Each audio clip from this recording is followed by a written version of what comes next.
il y a un outil que je trouve assez intéressant sur Canva, surtout pour voilà, ceux qui ne sont pas forcément pros, mais qui voudraient avoir de très beaux résultats. Vous avez la possibilité d'effacer votre arrière-plan. Il suffit de cliquer sur votre photo, vous cliquez sur modifier, et là, vous voyez directement effacer l'arrière-plan.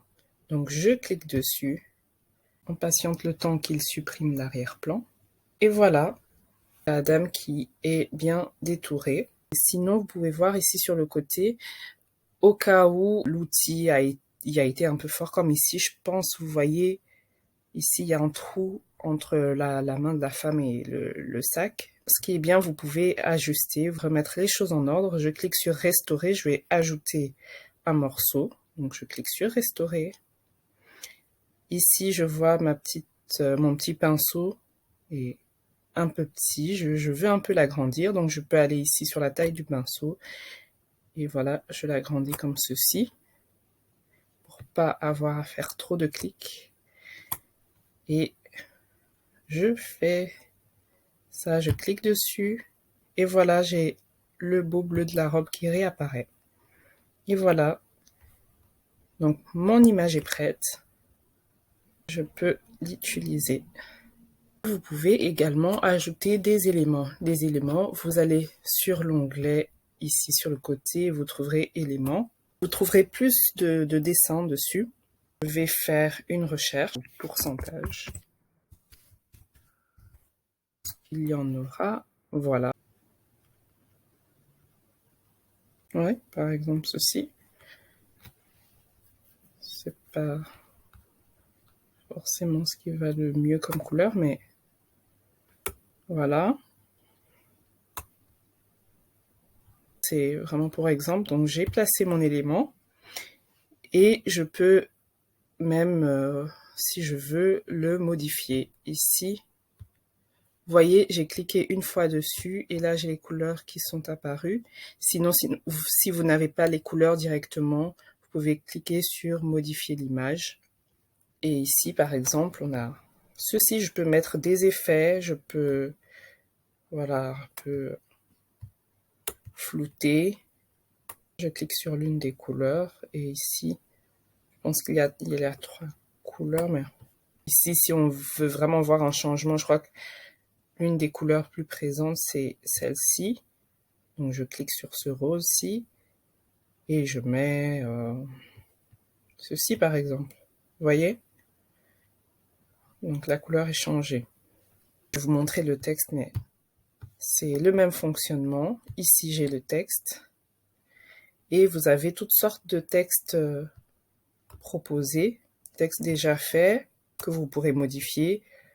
Ou alors, vous voulez le créer de vous-même depuis zéro. Donc, vous pouvez ajouter un titre, un sous-titre ou du texte normal. Pour pas traîner, on va prendre ceci. Voilà, j'ai mon texte. Je veux le réduire. Je viens ici sur le côté. Je le réduis un petit peu. Et voilà. Et donc, ce que je disais tout à l'heure, c'est si, peu importe l'élément que vous avez importé, si vous voulez appliquer des modifications, vous faites un clic sur l'élément et vous aurez, en fonction de l'élément, un menu qui va s'afficher. La couleur, l'alignement, l'effet, etc., etc. L'espacement, la taille de la police ou la police en elle-même si vous voulez la changer. Ici, c'est une photo. Vous pouvez modifier l'image, vous pouvez rogner l'image, vous pouvez la retourner, l'animer. Disons qu'on veut animer ceci. Voilà, je ne sais pas si vous avez vu. Hop.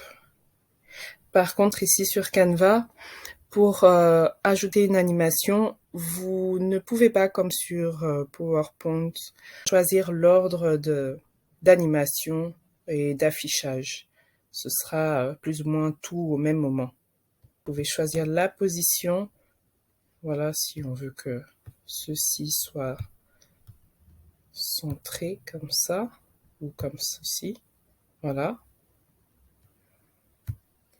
vous pouvez régler la transparence ici.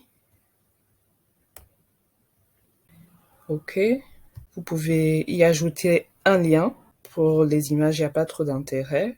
Et ici, vous pouvez verrouiller, par exemple, ceci qui est l'image de fond.